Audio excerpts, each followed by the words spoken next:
আমরা প্রতি বছর এবং সবসময় নিরাপদ খাদ্যের জন্য এই জাতীয় প্রেস ক্লাব সহ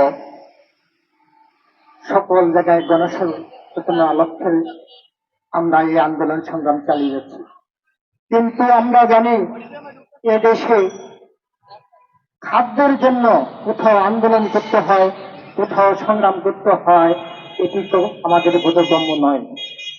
আমাদের দেশের শিশুদের খাদ্য বিষক্রিয়া মিশ্রিত কোন একটি শিশু খাদ্য এখন বিষমুক্ত কিনা আপনি সেটি নির্ণয় করতে পারবেন না।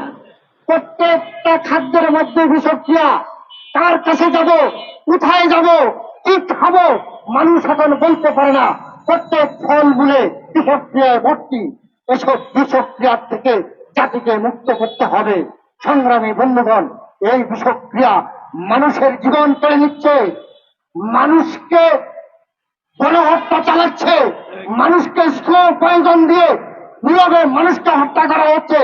হাসপাতালগুলোর দিকে যান, ক্যান্সার, ডায়াবেটিস, কিডনি সহ সকল রোগের মূল উৎপাদন হলো এই খাদ্যের ভেজালকারী।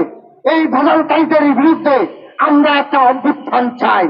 এই ভেজালকারীরা আমার দেশের বড় শত্রু, তাদের আমরা ফাঁসি চাই এবং এদের জন্য মৃত্যুদণ্ড আইন করা হোক। খাদ্য ভেজালকারীরা দেশ জাতি জনগণের শত্রু। এমন কোন খাদ্য নাই, এই রমজান আসছে, মুড়ি সহ এবং খাদ্য সহ সকলগুলোতে বিষাক্ত কাপড়ের কেমিক্যাল মিশানো হচ্ছে। বিদেশি ফলমূলগুলোতে দীর্ঘদিন রাখার জন্য যে ফলমূলগুলোতে কেমিক্যাল মিশানো হচ্ছে, আপনার কিডনি ড্যামেজ হচ্ছে, ডায়াবেটিস হচ্ছে এবং ক্যান্সার আক্রান্ত হচ্ছেন। বন্ধুরা, এটি আমাদের একার দায়িত্ব নয়, এটি সাংবাদিক এই দেশের সকল মানুষের দায়িত্ব। আপনি যদি খাদ্যের নিরাপত্তা না রাখতে পারেন, এই জাতি নিশ্চিন্ত হয়ে যাবে, অসুস্থ জাতি হিসেবে নির্মাণ হবে। এগুলো বন্ধ করতে হবে। সংগ্রামী বন্ধুগণ, আমরা এই শাসকদের কাছে দাবি জানাতে চাই। এখন দুঃশাসন নেই, আপনারা এসেছেন, আপনাদেরকে আমরা সাধুবাদ জানাই। কিন্তু আপনারা সকল বিষয়ে কমিশন করেছেন, ভালো ভালো কিছু কাজ করছেন, ওই একজন খাদ্য ভেজালকারী দুষ্কৃতিকারীরা এখনো ধরা পড়ে নেই কেন? হরদম সে আপনারা চকবাজার, বেগম বাজার এবং সারা বাংলাদেশের শিশু খাদ্যের দোকানগুলোতে যান, খাদ্য ভেজালের একটা সয়লাভ মহা উৎসব চলছে। এদেরকে ধরবে কে? এদেরকে নির্ণয় করবে কে? এরা কি অপরাধ করে না? এই বাংলার এই জালেমরা থাকতে পারে না? এই জালেমদের বিচার হতে হবে। এই দেশটা আমরা মহান মুক্তিযুদ্ধের মধ্যে দেশটা স্বাধীন হয়েছে, 30 লক্ষ মানুষ শহীদ হয়েছে। আজকে মহান ভাষা দিবসের অঙ্গীকার হোক, খাদ্য ভেজালকারী এই গণদুষ্কর্মীদের শাস্তি আমরা নিশ্চিত না করতে পারলে জাতি হিসাবে আমরা পিছিয়ে যাব এবং আমরা ধীরে ধীরে মৃত্যুর দিকে এগিয়ে যাব। প্রত্যেকটা মানুষ এখন অসুস্থ, ওষুধে ভেজাল। যে ওষুধ খেয়ে আপনি বাঁচবেন, সে ওষুধ এখন নিরাপদ নয়। তাই না? আপনি কিভাবে নিরাপদ থাকবেন? আমাদের রাষ্ট্রের আইন শৃঙ্খলা বাহিনী কোথায়? তারা দেখেন না? যারা রাষ্ট্রের গুরুত্বপূর্ণ দায়িত্বে আছেন তারা দেখেন না? তারা কি নিশ্চুপ থাকবেন কবে? আমরা এইভাবে নিশ্চুপ থাকতে পারি না। এই দেশের অর্জন যদি হতে হয়, আপনি খাদ্যের ভেজালকারীদের ধরতে হবে। খাদ্যের ভেজালকারীরা যতদিন এই দেশে থাকবে, এই দেশ কখনো শ্মশান হয়ে যাবে, গোরস্থান হয়ে যাবে, মানুষ অসুস্থ জাতি নির্মাণ হয়ে যাবে হবে। এটি বন্ধ করতে হবে। বন্ধুরা, আমরা সকল ভেজালের উৎস হলো দুর্নীতি। দুর্নীতিকে রোধ করতে হবে। এখনো দুর্নীতি বন্ধ হয়নি। আমরা আগস্ট বিপ্লবের পর ভাবছিলাম এই দেশ থেকে দুর্নীতি দুঃশাসন চলে যাবে। এখনো দুর্নীতি আছে, এগুলো বন্ধ করুন। দুর্নীতি থাকলে দুর্নীতি সকল অন্যায়ের উৎসব, এগুলো বন্ধ করতে হবে। চাঁদাবাজি বন্ধ করতে হবে। মানুষের স্বপ্ন, শহীদদের স্বপ্ন বাস্তবায়ন করতে হলে দুর্নীতি বন্ধ করতে হবে। নিরাপদ খাদ্যের নিশ্চয়তা দিতে হবে। আমরা তাই হলে সত্যিকার জাতি হিসাবে নির্মাণ হব।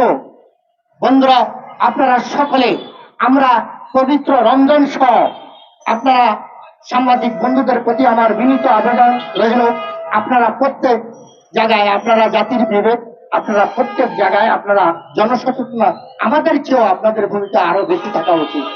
আপনারা এই বিষয়ে কাজ করবেন, কারণ আপনি জানেন না আপনার সন্তানকে কি খাওয়াচ্ছেন। দোকান থেকে যে লিচু নামে একটা শব্দ আপনারা খাওয়াচ্ছেন, এগুলো তৈরি করে কোথায়? আপনারা যদি দেখতেন আপনারা কখনো খাওয়াতেন না, আপনারা অবাক হয়ে যেতেন। আমরা আমাদের সন্তানদেরকে নিজ হাতে খাওয়াচ্ছি, এগুলো কি? প্রত্যেকটা চকলেটের মধ্যে কাপড়ের রং মিশানো হয়।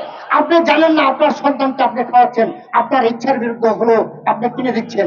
আপনারা জানেন না লিচু নামে যে খাবার গুলো, এগুলো বিষাক্ত খাবার। এগুলো ভালো কোম্পানিও আছে, কিন্তু ভালো কোম্পানি থাকলে কি হবে?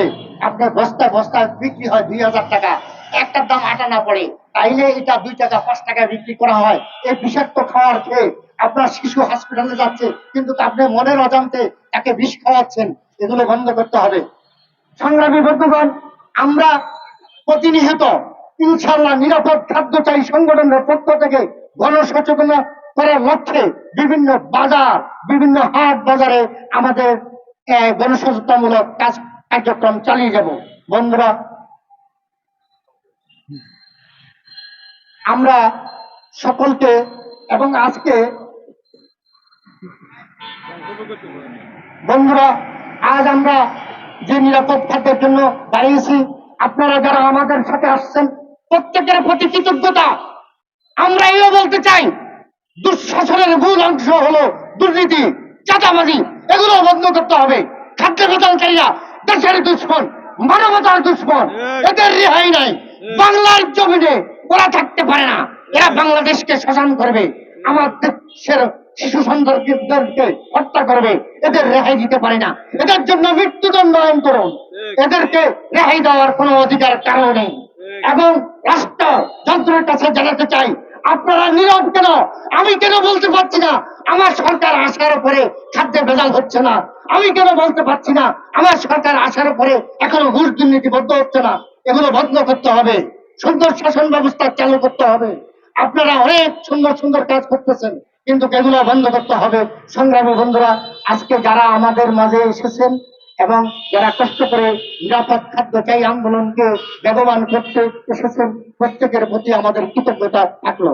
এবং এই আন্দোলনে যারা সক্রিয় ভূমিকা রাখবেন আগামী দিনগুলো, সাংবাদিক ভাইদের প্রতি আরো আমাদের চেয়ে ওনারা জ্ঞানী গুণী এবং প্রত্যেক জায়গাতে যান, এবং আপনারা প্রত্যেকের অবস্থান থেকে যদি খাদ্য ভেজালকারীদের বিরুদ্ধে বলেন, ইনশাল্লাহ এ বাংলাদেশ খাদ্য ভেজাল মুক্ত হবে, এ প্রত্যাশা করে আমরা আজকে সবাই এখানে সমাপ্তি ঘোষণা করছি।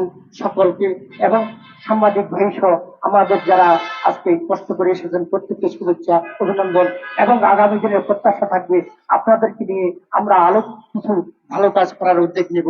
সেই কাজগুলোতে আপনারা ঐক্যবদ্ধ থাকবেন। সকলকে ধন্যবাদ। আসসালামু আলাইকুম।